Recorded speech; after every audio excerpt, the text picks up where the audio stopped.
The devastation in the town of Moore put the need for storm shelters in the limelight. And 2 News investigators found a long list of Moore residents waiting for shelters that never came. 2 News investigator Marla Carter's here to tell us exactly what went wrong. Marla? Yeah, Russ and Karen, the program is called the SoonerSafe program, and it's designed to help people out financially. But the 2 News investigators poured through thousands of documents and found that many people were left waiting while the government sat by.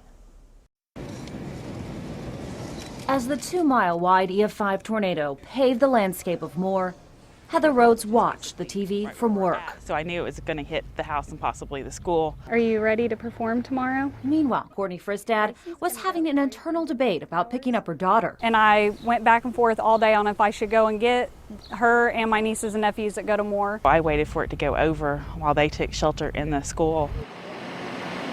That morning, both Heather and Courtney's kids were here inside the Plaza Tower Elementary School. The tornado ripped apart the building and claimed 7 lives. 2 years earlier, Heather and Courtney thought about a day like this happening when they signed up for the SoonerSafe program. It started in 2011. People could sign up for the program and get a rebate after installing a storm shelter. The program is paid for through federal dollars and run by the state of Oklahoma. Over the last 2 years, we've done over 500 rebates each year. So that's 500 families, 1,000 families, about 1,100 so that we've done. Well, the program has helped 1,100 families. The 2 News investigators obtained the waiting list for the program. It has 22,000 people waiting. But we're only drawing 500 a year, so we're never going to meet that need. That's right. So many are waiting, they randomly select who gets a shelter. In fact, 1,600 people are on the waiting list in Moore alone. The 2 News investigators looked at the 1 square mile hardest hit by the Moore tornado. That's this area. And each one of the dots represents one of the homes that applied for the SoonerSafe program. There are 57 in all. Of the 57 that applied, only 1 got help from the SoonerSafe program. Wow, that's crazy. I just can't believe it. I don't know what happened with that, like why they didn't select more. Courtney is on the waiting list. The years went by and I never heard anything from him. A couple times I called and they said that they still hadn't made any selections yet. So is Heather. Both live in the hardest hit area. They, along with all the other red dots, are waiting. But the 2 News investigators found the people were never told that the shelters weren't coming. If they're not gonna pick so many or whatever, somehow notify the others that have registered that they've already made their selections and you weren't selected. So why aren't more people getting help from the SoonerSafe program?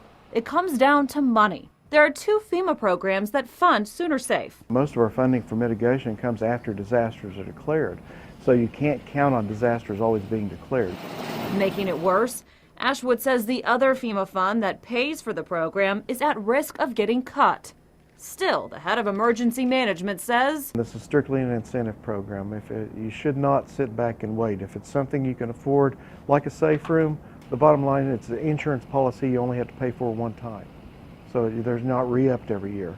It's either an importance or a priority in your life and something you can afford, or it's not. Courtney says that's easier said than done. Storm shelters don't come cheap. My husband did not want to get it because of the finances, because of all the money it was going to cost. This is our storm shelter. Courtney went ahead and got a shelter on her own. It cost $2,500, and that's on the low end. She got it just 1 month before the May 20th tornado, and it helped make her decision that day about whether or not to pick up her daughter. I picked her up last from Plaza Towers and we got there 20 minutes before the tornado hit. And into the shelter just in time. We could just hear the tornado over us within a few minutes. That was the living room, and then into Meanwhile, the kitchen. Heather's children were in Plaza Towers when the tornado hit, and she looked for them as soon as she could get there. And it took me 3.5 hours to find them. That's the electrical meter. They were safe. 8-year-old Alex was a little banged up, but okay. 7-year-old Leanne, her daughter, was scared, but okay.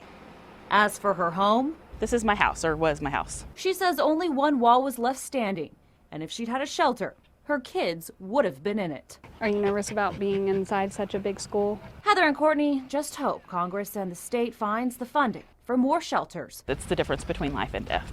It's that crucial.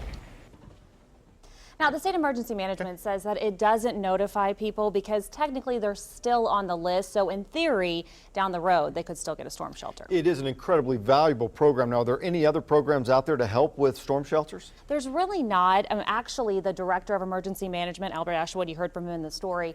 He actually just got back from Washington, D.C. He met with the Red Cross and they are discussing a possible program, but nothing is in the works so far. So. It certainly is more clear